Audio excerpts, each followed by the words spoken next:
तेजस्वी लगातार बोल रहे हैं कि विपक्ष अगर एक हो तो नीतीश कुमार प्रधानमंत्री पद के सबसे बड़े दावेदार हैं। जदयू के लोग तो तारीफ कर ही रहे थे, मगर अब तेजस्वी जिस प्रकार से नीतीश कुमार के फेवर में आए हैं, क्या वह नीतीश कुमार के जाने का इंतजार कर रहे हैं कि बिहार की गद्दी किसी प्रकार से हमारे हाथ में आए? यह एक सवाल है। और भी सवाल है कि क्या आरजेडी और जदयू नीतीश कुमार को प्रधानमंत्री प्रोजेक्ट करने के लिए कई लोग अलग अलग ढंग से काम कर रहे हैं। इसकी बैठक होने वाली है दिल्ली में, अलग अलग नेताओं को बुलाएंगे जो अलग अलग स्टेट में प्रतिनिधित्व कर रहे हैं। वहीं अखिलेश यादव जो महागठबंधन की सरकार बनने के बाद खुश थे, उनका क्या कुछ कहना है, और भी कि क्या नीतीश बाबू का ख्याली पुलाव सपना 2012-13 के तरह ही 2014 में 2 सीटों पर धराशायी हो जाएगी या क्या कुछ, ये चंद मिनटों में हम बात करेंगे। मगर उससे पहले बता देते हैं कि आप देख रहे हैं झकास भारत और मेरा नाम हुआ रविकांत।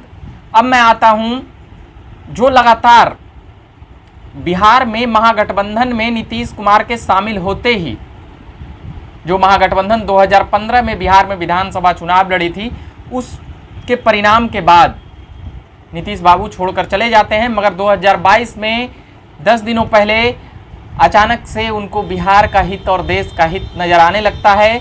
उसके बाद फिर अलग अलग गठबंधनों की बात हो चली है।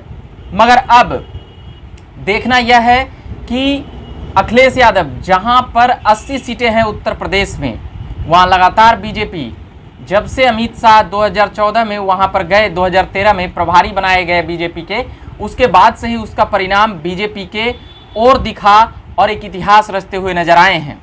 पिछली बार मायावती और अखिलेश यादव साथ चुनाव लड़ी थी, यानी कि सपा और बसपा 15 सीटें जीती थी, 65 सीटों पर भाजपा का कब्जा रहा था और उनके घटक दलों का।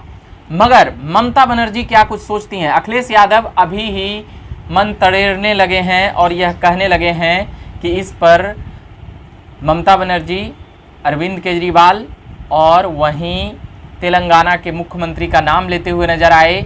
मगर और भी नेता हैं, आंध्रा के मुख्यमंत्री YSR जगन मोहन रेड्डी जी, वह भी, उनके पास भी 100 से अधिक विधायकों की संख्या है, 150 के पास है, 151 विधायक, वह वहाँ भी मुख्यमंत्री हैं। और तेलंगाना में भी बीजेपी और कांग्रेस की सरकार नहीं है। तो अब जो बात है ममता बनर्जी को लेकर और अरविंद केजरीवाल को लेकर, भाई प्रधानमंत्री कौन नहीं बनना चाहेगा? अरविंद केजरीवाल की पार्टी को तो दो जगह पर सरकार है। दिल्ली में कहती है कि आधा सरकार है, मगर पंजाब में तो उसकी पूरी सरकार है और गोवा में भी उसकी विपक्ष की भूमिका बनने जा रही है, बन गई है। और भी जगहों पर आम आदमी पार्टी का एक, कह सकते हैं कि राष्ट्रीय पार्टी होने की एक मजबूती से बढ़ने का एक प्रयास आम आदमी पार्टी अब करेगी। प्रशांत किशोर लगातार ममता बनर्जी को, कह सकते हैं कि उनकी पार्टी को राष्ट्रीय पार्टी का दर्जा दिलाते दिलाते अब वो अपने ही पार्टी बिहार में आकर खेलने लगे और दौरा कर रहे हैं अभी। मगर नीतीश कुमार को लेकर जिस प्रकार से बातें चल रही है, क्या वह सचमुच में कोई हवा है या फिर ऐसे ही हवा तैयार किया जा रहा है? कौन कौन लोग हवा तैयार कर रहे हैं? तो जदयू को लोग हवा तैयार कर रहे हैं बहुत ज़्यादा तरह से। वह जैसे 2010 में किया करते थे कि नरेंद्र मोदी से भी बड़े चेहरे नीतीश हैं, नरेंद्र मोदी से भी बड़े नेता नीतीश हैं, वगैरह वगैरह, और भी बहुत कुछ, कि बीजेपी इन्हें प्रोजेक्ट करे।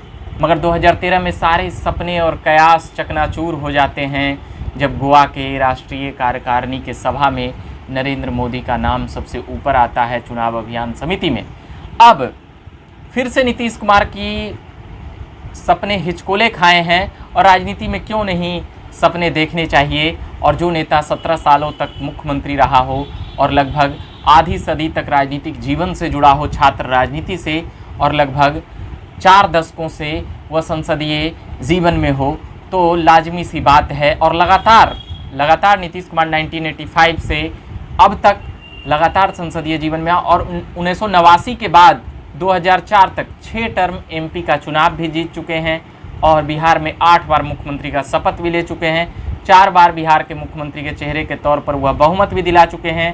मगर कभी बीजेपी, कभी आरजेडी, ये गठजोड़ के कारण उनकी छवि बहुत ही धूमिल हुई है। तोड़ जोड़ और पलटू चाचा और अलग अलग नामों से नीतीश कुमार का नामकरण भी किया जा चुका है।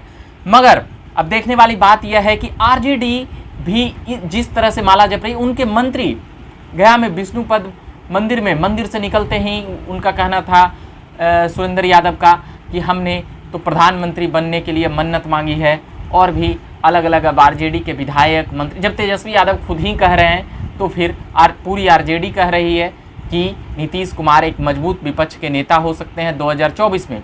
मगर ध्यान देने वाली बात क्या है? ध्यान देने वाली बात है कि प्रधानमंत्री बनने के लिए कितनी लोकसभा सीटें चाहिए और बिहार में कितनी है। बिहार में तो कुल 40 है और 40 के 40 नीतीश बाबू यहाँ पर जीतने नहीं जा रहे हैं। 40 में भी आरजेडी लड़ेगी, उसमें फिर बीजेपी की जो मोदी लहर है वह 2014 में सबको पता है, मगर 2014 में बीजेपी को इसलिए फ़ायदा सबसे ज़्यादा बिहार में हो जाता है कि वह एलजेपी के साथ लड़ती है, और अभी एलजेपी तय नहीं कर पा रही है, मगर घुरा फिरा कर हुआ बीजेपी की तरफ ही जाएगी। आरजेडी और जदयू 2014 में अलग अलग थी, मगर अब साथ साथ है, तो 2015 विधानसभा चुनाव वाला परिणाम हो जाएगा। इसलिए कहा जा रहा है कि अगर 25-30 सीटें महागठबंधन यहाँ निकाल ले तो कोई बड़ी बात नहीं होगी। बिहार में बीजेपी की स्थिति 2024 लोकसभा अगर आरजेडी जदयू साथ लड़ी तो फिर सबको पता है कि क्या होगा।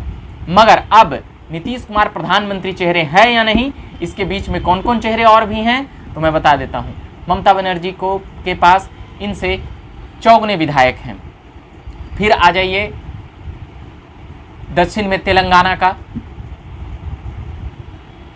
फिर आंध्र प्रदेश में आ जाइए, तमिलनाडु में चले जाइए, वहाँ की पार्टियों के पास नीतीश कुमार से बहुत ज़्यादा विधायक हैं। वहीं बात करें अरविंद केजरीवाल की आम आदमी पार्टी की तो उनकी भी 150 से अधिक है, 100 सीटों से तो अधिक अखिलेश यादव का है। तो इसीलिए उन्होंने वाईएसआर कांग्रेस और ममता बनर्जी और तेलंगाना के मुख्यमंत्री के नाम का हवाला देकर वह बैठक करने की, नीतीश कुमार का उसमें न नाम लेकर एक बड़ा संदेश अखिलेश बाबू दे चुके हैं। तो अब नीतीश कुमार फंसेंगे कहाँ? 71 साल उम्र हो चुकी है, इतनी बार पलटी मार चुके हैं कि अब शायद ही बिहार की जनता अगर वह चुनाव लड़े तो उन पे विश्वास करे। अगर घटक दल ना हो तब, क्योंकि फिर बीजेपी में जाएंगे, फिर आरजेडी में रहेंगे, तो फिर उनके सहारे कह सकते हैं कि बैसाखियों के सहारे वह बहुमत ले आते हैं। मगर 45 सीट वाले जिनके पास 45 विधायक हैं उनके पास 272 सांसद कैसे जुगाड़ होंगे, यह भी एक प्रश्न चिन्ह है। अगर कांग्रेस अगर उनका नाम को जब तक आगे नहीं बढ़ाएगी तब तक यह बता पाना असंभव है कि नीतीश कुमार प्रधानमंत्री कैसे बनेंगे। वह राहुल गांधी को लेकर लगातार कांग्रेस मुखर है कि राहुल गांधी के अलावा हम किसी को नेता यहाँ पर मानेंगे नहीं। अलग अलग ढंग और तरीक़ों से राहुल गांधी को भी नेता मानने के लिए कांग्रेस अपना प्रयत्न कर रही है। अब अरविंद केजरीवाल कहाँ गए? अरविंद केजरीवाल की तो 2 स्टेटों में सरकार है, हम पहले ही बता चुके हैं। तो ये सब दाव पेच है। मगर तेजस्वी यादव जिस प्रकार से नाम ले रहे हैं नीतीश कुमार के प्रधानमंत्री बनने का, तो इस बातों से यह समझ आता है कि कहीं वह नीतीश कुमार को आगे बढ़ाकर ढकेलने का प्रयास तो नहीं कर रहे हैं। बिहार में वह उप मुख्यमंत्री हैं, अगले कह सकते हैं कि मुख्यमंत्री तेजस्वी यादव को, भावी तेजस्वी यादव को 2015 से ही मुख्यमंत्री माना जा रहा है, लालू प्रसाद के बेटे हैं। तो ऐसे कई कयासों के बीच यह खबरें चल रही है। इनमें सबसे शांत कौन दिख रहे हैं? वहीं शरद पवार का भी नाम लेकर अखिलेश यादव ने एक अलग राजनीतिक सिगुफा छोड़ दिया। सबसे जो अलग दिख रहे हैं बीजू पटनायक, नवीन पटनायक, जो बीजू जनता दल के जरिए उड़ीसा में 2 दशकों से वहाँ पर शांति से मुख्यमंत्री बने हुए हैं। कभी जब जिनकी केंद्र में सरकार होती है उनसे समर्थन अच्छे खासे सामंजस्य बनाकर वह काम करते हैं। तो ये तमाम खबरें थी बिहार से जुड़ी हुई सियासत से लेकर देश में मच रही भूचाल को लेकर, जो केंद्रीय मतलब कि नेशनल मीडिया भी नीतीश कुमार के एक चेहरे के तौर पर देख रही है और भी देश विदेशों में खूब चर्चा हो रही है। मगर नीतीश कुमार कितने सीटों पर लड़ेंगे? और सबसे महत्वपूर्ण सवाल कि लोकसभा में 272 सीटें जिसके पास होगी वही प्रधानमंत्री बनेंगे। फिलहाल मोदी का रास्ता साफ है। मोदी और शाह की जोड़ी देश में धूम मचाए हुए है। जितनी सीटें वो उत्तर प्रदेश में जीतती है उतनी सीटें इस देश की विपक्षी पार्टी को भी नहीं आ पाई। एक विपक्षी पार्टी को जो कांग्रेस है 55 सीटें लाने में 2 बार से नाकामयाब है, विपक्ष में बैठने के काबिल भी विपक्ष नहीं है। ये तमाम बातें थी। फिलहाल हम देखते हैं कि क्या कुछ होता है। नीतीश कुमार के फिलहाल प्रधानमंत्री बनने के सपने लगातार बरकरार हैं और जो कुछ भी होगा हम लगातार सियासत से जुड़ी हुई खबरें लगातार सुनाते रहेंगे। मेरा नाम हुआ रविकांत, धन्यवाद।